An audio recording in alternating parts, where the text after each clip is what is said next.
Hey everybody, welcome to a look at Pillars of Eternity. This was a Kickstarter a year ago.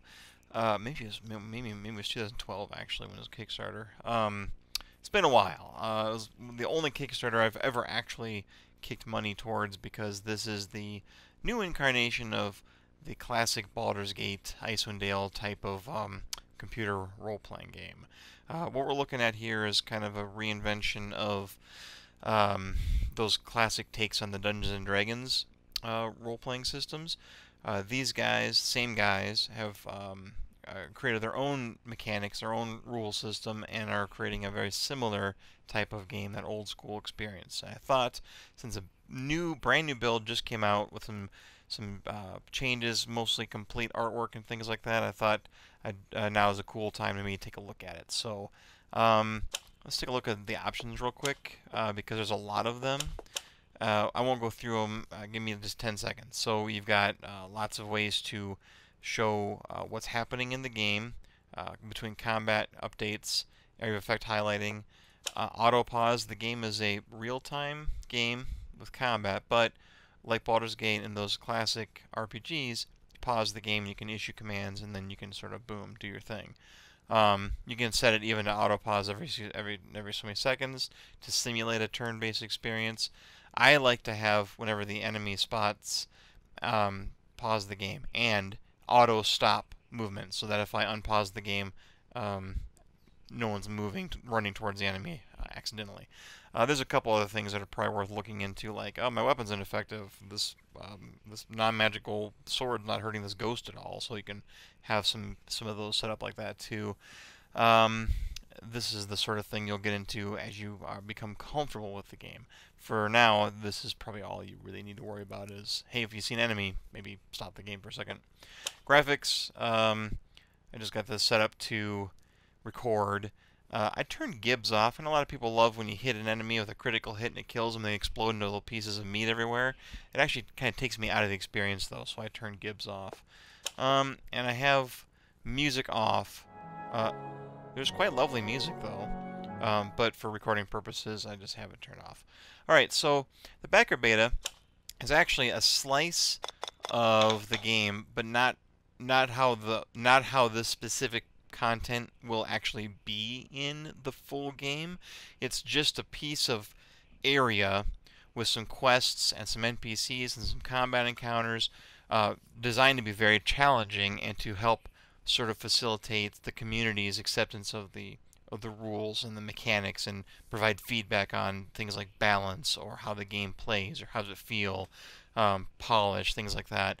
The actual story and the game itself are hidden even to the backers who are in the backer beta, like myself. So I'm going to put it on normal. I've been playing on easy because I find it challenging. Even as a veteran of games like Baldur's Gate and Icewind Dale, I'm finding it pretty challenging on normal. But again, that's by design. The full game, you'll start off as a level 1 character. You'll go through and slowly ease into this stuff. But let's just take a look at character creation.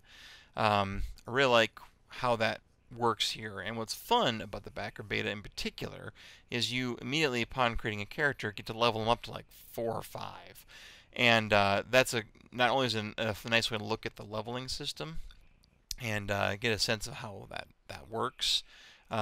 It's also kind of nice because you can play with different character classes. You're going to see here in a second there's quite a few character classes to pick from, several of which are entirely brand new for this setting. So let's just see here. Let's take a character and we'll make her a lady. And there's humans, and there's these Aumaua. They're quite large, burly. There's dwarfs, elves. Orlands are a little bit like gnomes. Godlikes are a little bit like oh, there's an equivalent in D&D, and now I'm drawing a blank, and people are probably screaming at the screen, but you know who you are, and you know what I'm trying to think of, so there you go.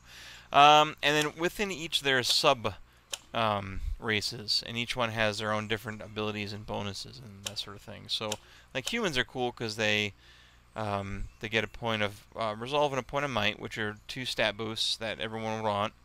But they also have one of these guys, I think it's Man, the thing is something else. I thought there was someone that got like some bonus skill points to spend.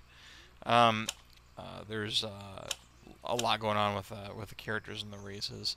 So let's just pick an elf. We have wood elf. We have pale elf.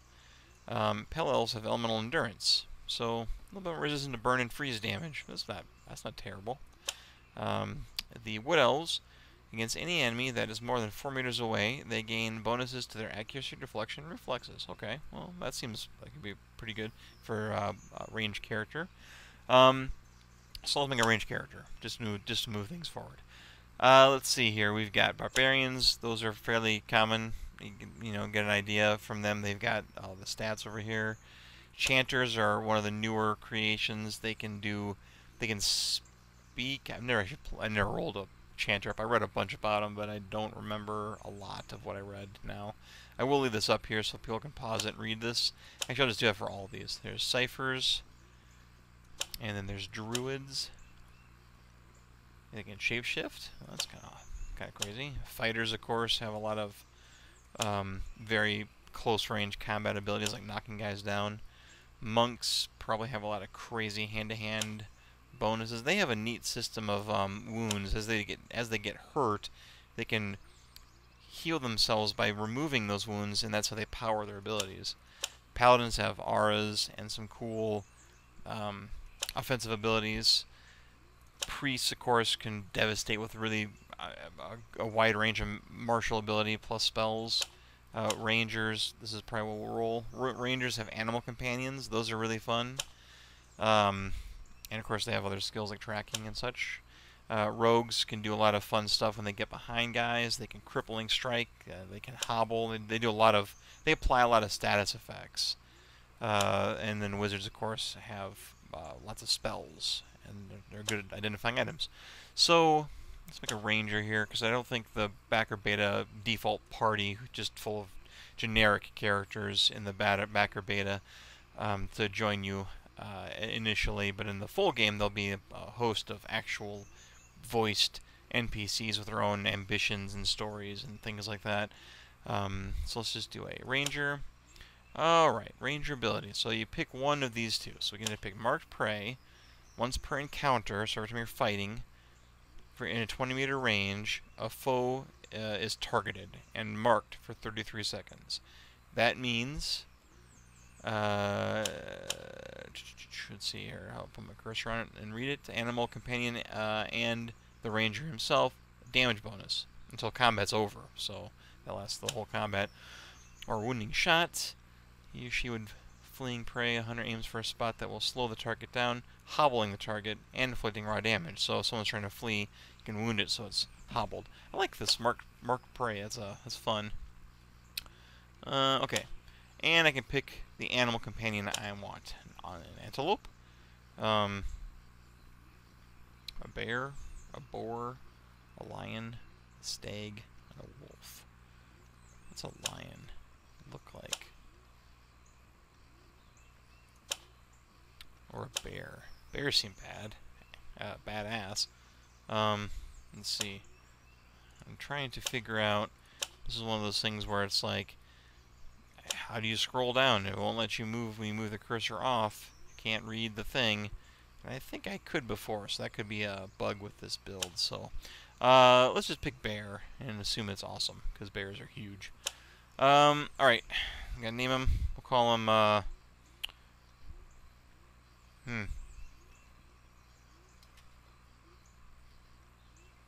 going to type in the word bear, aren't I? Whoop, looks like I did. Alright. Okay, now, every attribute in this system, this new role-playing system that these guys are putting together for Pillars of Eternity, has a place for every class. Because might, for example, is not strength, it's might. It represents your physical and spiritual strength, your brute force, and your ability to channel powerful magic. So it's just a bonus to damage across the board for anything you're doing that would inflict damage. So even a wizard would want to have a high might score. Rangers have this little silver star. It's recommended that rangers have a high might. Constitution's good for everyone. Endurance and health. Fight longer and harder. And Dexterity is recommended for rangers. It gives them faster action speed, which means that they're like in the combat. There's a little bar that sort of depletes rapidly. When it's depleted all the way, their next action takes place, be that an attack or whatever they're doing. So the higher your dexterity, the more quickly you're going to be reacting in combat. They have a gold star, highly recommended for perception, and that is bonus accuracy and bonus range. So I can see where that would be desirable. Let's pump this up a little bit and see what that becomes. 12 accuracy and 30% more range. That seems like a big deal. Let's give him some more dexterity. Let's give him some might. And what's this? Okay, so intellect is a bonus to area of effect and deflection. Resolve is a bonus to concentration and duration of abilities. And constitution is just more health. So let's just put a point in that. Alright, moving on. Now you can pick which culture. And the culture dictates your starting equipment, as well as a couple boosts to various things. The Living Lands would be a +1 might, and she'd begin with, I don't know, whatever that bow is. Let's just do that. Her background, she could be an explorer, a laborer, a merchant. Explorer, give her lore and survival. That seems like a thing that we would want. And colors, and you can change her head a little bit. Her hair, actually I kind of like that hair. We'll just stick with these for now. That's kind of nice. And portraits, there's custom portraits as well. Let's go through here these real quick. This must be a pale elf. Some of these are creepy. Godlike. That's what I was trying to think of earlier. Nope, that's what these are called in here. Dang it. Alright. Here we go. It's like a wood elf looking thing. Okay, and let's see what kind of voice we want. Oh, yes. Oh, yes. Yes. Huh? Yeah. Okay. Alright, and she will be, that's because all the other generic characters have generic names, so it'll help me remember that she's just a generic character too. Okay, so, now, here we go. Hey, look, it's Bear. Hey, Bear. What's up? Bear moves pretty fast for a bear. And I got a little symbol down here. It indicates bear. He's got 294 health. Seems like a lot. Oh, he's got the same stats as my own character. Huh? Oh, I guess 294 is not that much. My fighter's got almost 500. Okay, Yeah? so here's backer beta fighter. Here's backer beta priest. What is backer it? beta rogue and a backer beta wizard. So I have a couple of guys.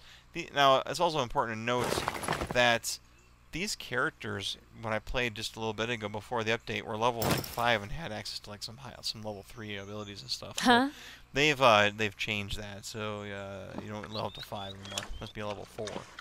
All right, let's level up. So going from level 1 to level 2, first thing you do is spend points to improve your skills. So stealth, athletics, and again I'll let you pause these and read them if you like. Lore, mechanics, and survival. So let's pump up survival and stealth. I think those are important things for a ranger to have.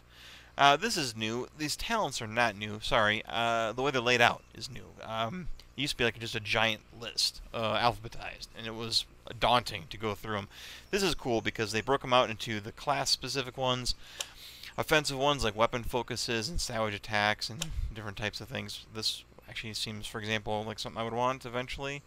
Marksman, bonus accuracy against distant enemies. Defensive abilities and utility stuff that probably is good for anybody. Shot on the run. Lots of neat stuff there. What's quick switch? -1 weapon change recovery. So if you have multiple weapon sets, it takes less out of you to swap to the new weapon set. For example, if I had a sword for when guys got in close range. Let's look at the class ones though. Vicious Companion. Trains the ranger's animal companion in vicious tactics, causing it to deal more damage with each hit. Oh, look at that, 20% more damage. That seems like it'd be a thing to grab. Animal Companion gains reduction against all types of damage. Faithful Companion. Bonus against being charmed or confused. Merciless Companion. And do small amounts of sneak attack damage. Oh, so if it gets into a flank, like a rogue, it can do even more damage. Let's grab this Vicious Companion. That sounds good. Alright, next level. Alright, once again we purchase a few points. Survival, by the way, I did read this earlier when I was playing, and it makes potions more effective and stuff. That seems kind of cool, too. Alright, I got a new ability. Yay! So, like a wizard getting spells every level, rangers get abilities, and so the other classes also get lots of abilities. gearing up to very high level abilities. The actual game is very long with hundreds of quests and lots of areas to explore, and allegedly it's just massive, sprawling game with tons of content thanks to an extremely successful Kickstarter. So I'm looking forward to sinking into a deep and hopefully engrossing storyline that we can be playing for years and years and years. Okay, so swift aim makes me attack faster. Wounding shot, we've seen that before. Predator's sense is a passive.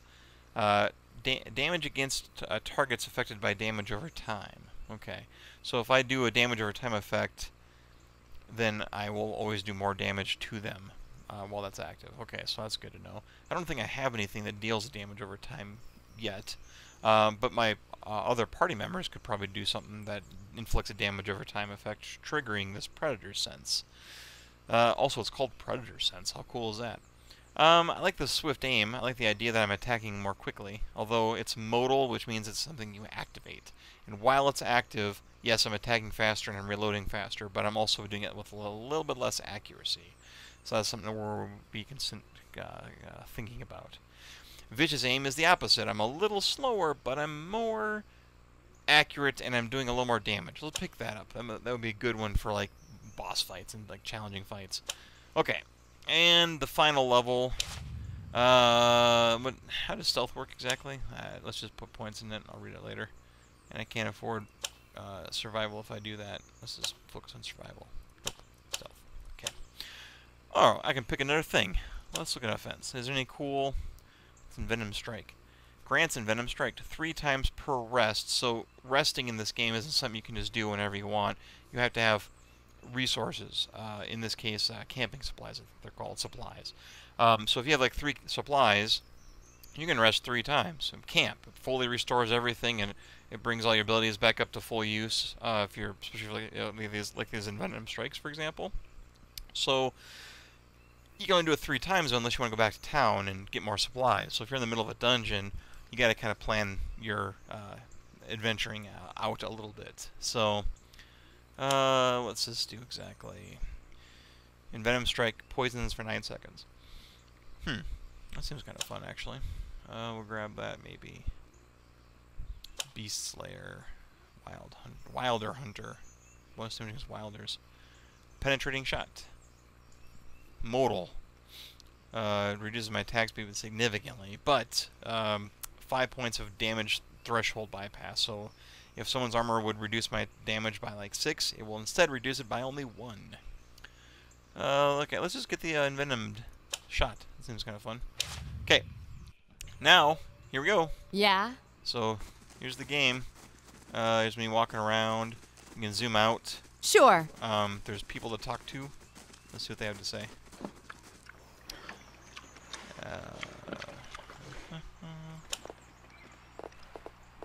Let's see.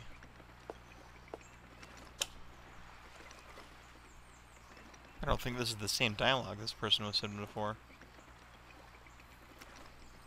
Huh. And then they have, of course, if you got characters who have stats, different skills and things. Also, like there's a lot of ways to change the dialogue and do things to alter someone's perception of you. There's a whole reputation system being tracked. It's quite impressive sounding on paper. I don't know how it works in practice, but hopefully it works really well. Oh, I don't have enough intelligence to.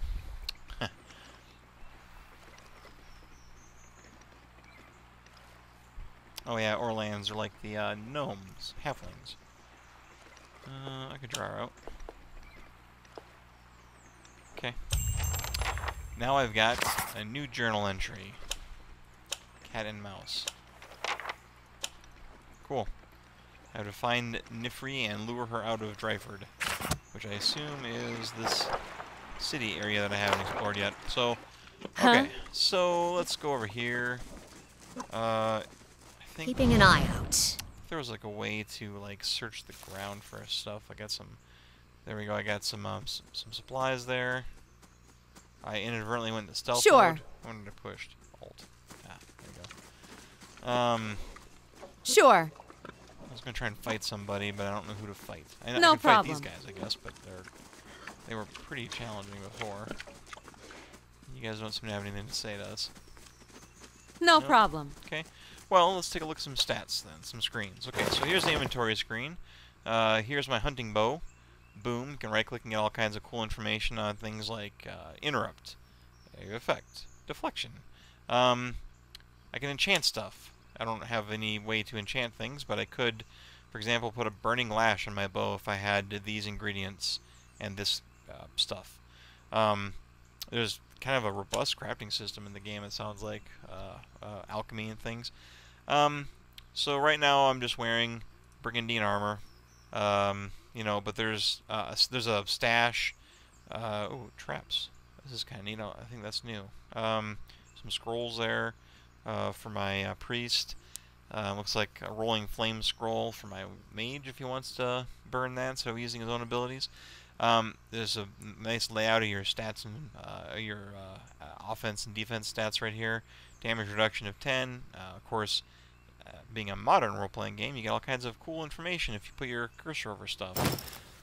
Yeah. So let's see what else we got. We got party formation. We can create custom formations. I could be like, well, let's put the ranger in the back, the fighter in the front, along with the... Who is she? She's my priest. She's like I think she's like a heavy armor.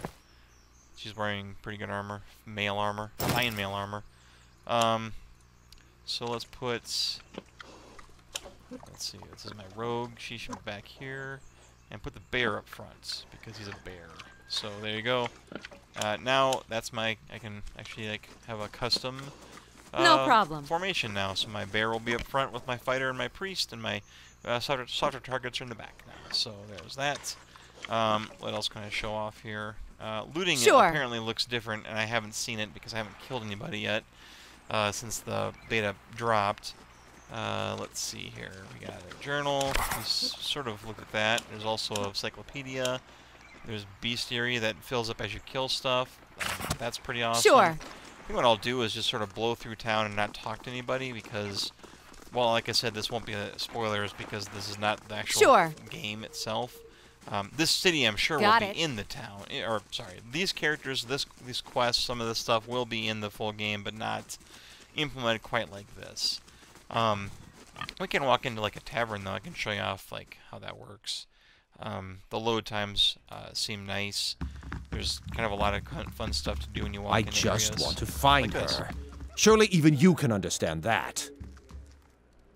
We're decent folk, my lord. Perhaps you should leave and check the wilds. My child is out. My lord, we're doing everything. Beasts take them all. I don't care how you do it, but find her. Yes, Lady Alice. I've asked around, but nobody in this mud hole has any concerns beyond their swine. I see. Turn my men away like beggars and seem downright pleased to be of no use. But see you later. Alright, so I can go find this guy's daughter if I so choose.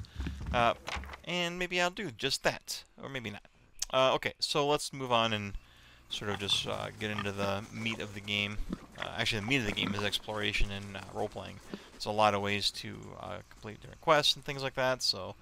Yeah, I don't know. We'll see how that kind of works out in the full game, but so far in my couple hours with the backer beta, older version... No problem. I'm quite impressed with how it feels to play. It's really nice. There's a lot of customization in how the game works and plays to make things smooth for, hopefully, most people. Let's go to the world map and go to a new area. We can go one of these two places. I guess I've never really been down here before. I went the other way when I was playing before. I don't know what this is. It's probably full of giants and dragons. Oh, it's really nice looking. It's raining. Okay. So, oop, an enemy was discovered. It's a lion.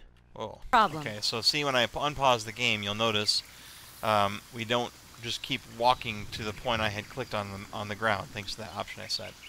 So, what should we do? Yeah. We should probably pause the game, mark target. Alright, there's another lion right there. So we're going to have this bear go after this one because he's marked, and I'll get more damage against him. I'm going to go into vicious aiming mode, and target that guy with my bow. We're going to try and knock this guy down with my fighter's ability to knock down. And we're going to have my priest pop a blessing spell, which will make all of us something. What does it do exactly? Higher accuracy and damage for all of our guys. Okay. Yeah. Let's see. Here's my mage. He's going to minor missile that lion. Well. And she has different abilities. A blinding strike. Let's try and blinding strike this guy. Okay. Go. Alright, now this guy seems like he wants a piece of the ranger madness, so that's my rogue. Now what's kind of nice is you can go through the log, and you can expand the log and make it easier to see through. So here's everything that's happened. We activated marked prey. The wizard cast magic missile and just did a grazing effect for 2 points of damage. You can put your cursor over it and get the actual attack roll that was made. You can see it was just a roll of 11. So it was just a minor graze. He did less damage than normal. The bear engaged the lion in melee, and you can see that right here. Here's my bear. Here's the lion. Bears are fighting each other. Like 3rd edition D&D, if the lion or the bear tries to just walk away, the other melee attacker gets a free attack of opportunity against him. That's implemented in the game. Okay, so this lion's almost dead. This lion is barely injured. I'm here. Let's do this. Let's have my priest attack here. Oh. And let's have a fan of flame. That's going to hit my ranger, but not if my ranger moves. Yeah. So we're going to have my ranger move over here. So much for you. Ha! Got him! Alright. After him! Okay. And we got another line up here, so we're going to have another knockdown go down. Got him! Watch the knockdown attack. Oh! Oh, didn't knock him down. Get him, everybody. Just go after him! That guy is the last one there. You can see the little cooldown bars. That's when the actions are going to attack or happen. Alright, there we go. We got experience points for killing enemies. That was cool. I don't think that was a thing before. Okay, so here is the... this is actually kind of fun. So this is the loot screen. You just take everything. You can actually click on a character if you want him to have it. Like, oh, let's have the ranger wants the lion hide. So there you go. We're going to give the ranger all the lion hide. Alternatively, there's a stash. And what's kind of neat about that, as far as I can understand, is there's no limits on the stash. It's like a magical bag of holding that's just a thing you can just throw as much as you want into, so you don't have to worry about running back to town if you don't want to. Okay, there we go. So, there you go. So, combat's fairly measured. Like, you can easily follow what's happening and just pause the game, and you can set up all these conditions like, oh, I don't want this to happen. If my character gets wounded or hit, you know, pause the game so I can sort of deal with that. And then there's an AI running for the characters if you don't take complete control over them. I don't know what kind of level that you can get down to on customizing that. In some of these games, you used to be able to really... ooh, there are more lions. Let's just do this here. Ooh. Let's mark this lion. Actually, maybe let's not mark that lion. Let's get my fighter up front. I'm priest here. Up here. Bear up here. Put the rogue over here. Hmm? Wizard right there. Alright. See, it's a kind of a nice measured pace. Easy to follow. Huh? Lots of fun. Let's mark this guy. Hmm?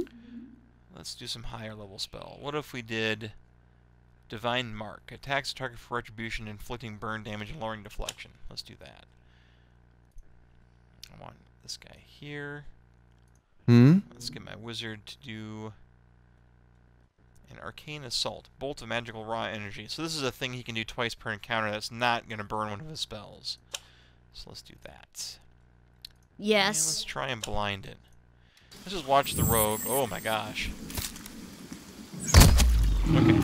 Well. So, knocked down the lion. Interrupted him. Elder lion.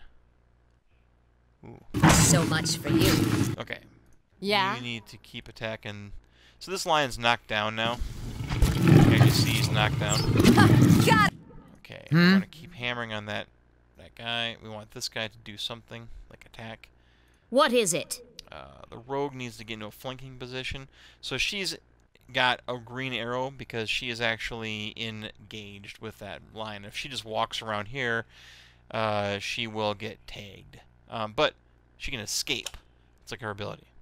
And then she can end up over here. Boom. Boom. There we go. Now she can get in a position to flank and attack for extra damage. My fighter is down. Things are going sideways. This is, like I was saying. And, you know, part of this difficulty here is just my inexperience with the rules and the systems. Something that kind of comes from having Yeah. experience with the game once, you know, the rule system. So, anyway, that is a quick look at Pillars of Eternity. I will load... I don't think I had a save game, but I do have... Oh, okay, well, I made that one. That's kind of neat. Let me load up my first character that I rolled up, which is a paladin. She has explored a different direction into some cave, into an actual dungeon proper.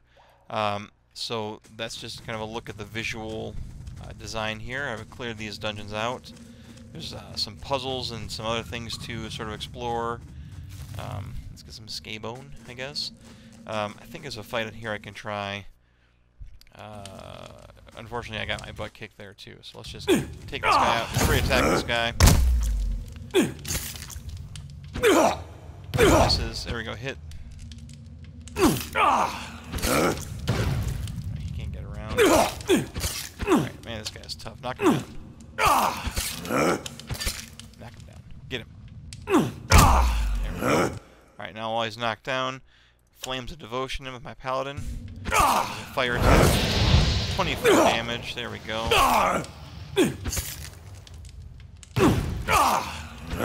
And let's, come on, take him down. Jeez, no wonder I'm having such a hard time with this. A lot of the encounters seem like they might need to be a little bit. Although he's all by himself, I guess, so we'll win eventually. Here, why don't you lay on hands on yourself. There we go. A little bit of healing there. And then why don't you heal her some more. Oh, heal all of us. There we go. I should have probably done some... should have taken this fight a little more seriously. And let's put Armor of Faith up on all of us as well. And let's do some more damage with Magic Missile. Try and knock him down again.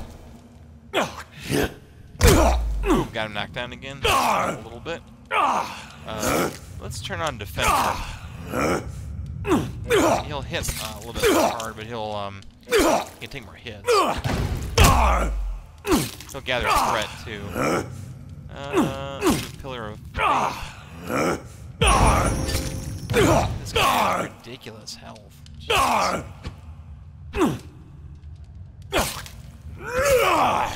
Some of these spells are really good. Okay. Healing spell up. Alright. And let's escape.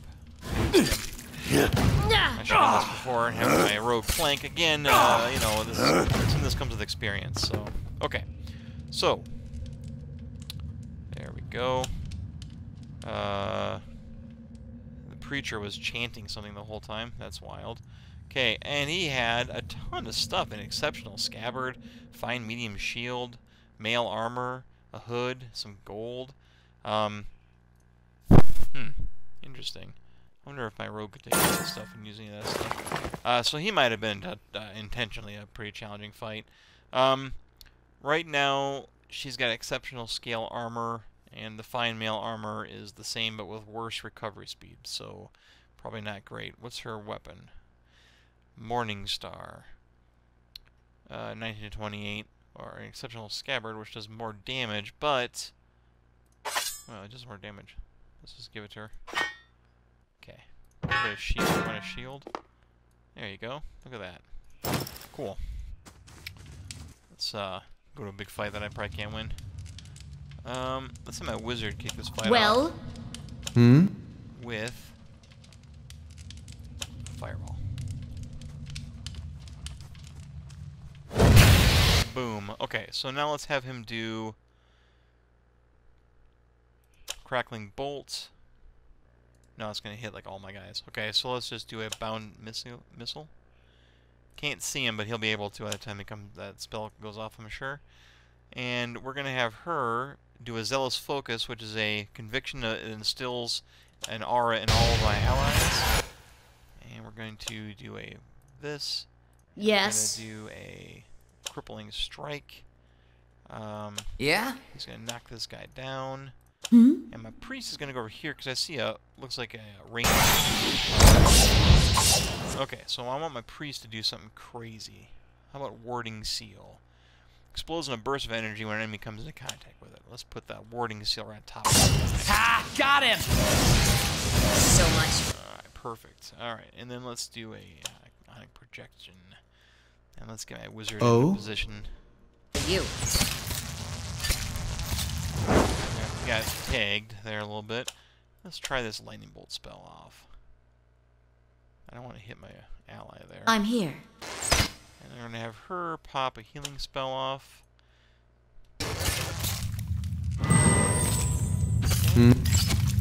Oh, okay, let's have him put up his arcane veil so he can shot to death. And have him cast Jolting Touch. So much for you. Alright, here we go. Finish that guy.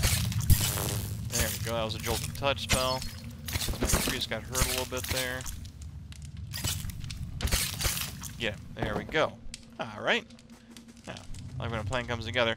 So there's actually health and endurance. My guys aren't dead, they just ran out of steam, basically, so they fell unconscious. So that's a thing that happens in the game, and that's not a big deal. Bigger deal, though, is that some of my guys did have, their health is a little bit lower now, so I'm going to need to rest at some point, or cast, like, a healing spell on them. Like, for example, I think if I pop a healing spell on them... Still alive? I need something sharper. I think actually healing spells only heal endurance. Restores endurance. Yeah, it doesn't restore health. Only, like, I think only very few things like camping can restore health, so... oh, let's have my rogue going, see what's going on with this chest over here. Just a little bit. Okay. Yeah, it took her down, but she got back up again. Indeed. Well? Here, what is this effect on her? Sun Lance. Jeez, like a ton of burn damage. Alright, we got diamonds and lockpicks. Nice. Okay, cool. Of course. Alright, anyway, that is just a quick look at Pillars of Eternity, how it stands. It's not coming out till next year. It's out. It's got quite a ways, not quite a ways, but it's got a little ways to go yet, and it's being iterated upon and built upon, and there's lots of known issues, and there's lots of things that they're changing about the game. Obviously, it needs to get balanced, balancing pass so that every encounter is level appropriate. I'm here. Depending on the area you're in, I guess. I'll take care of it. So, okay, well, I hope you enjoyed this look, and thanks for watching.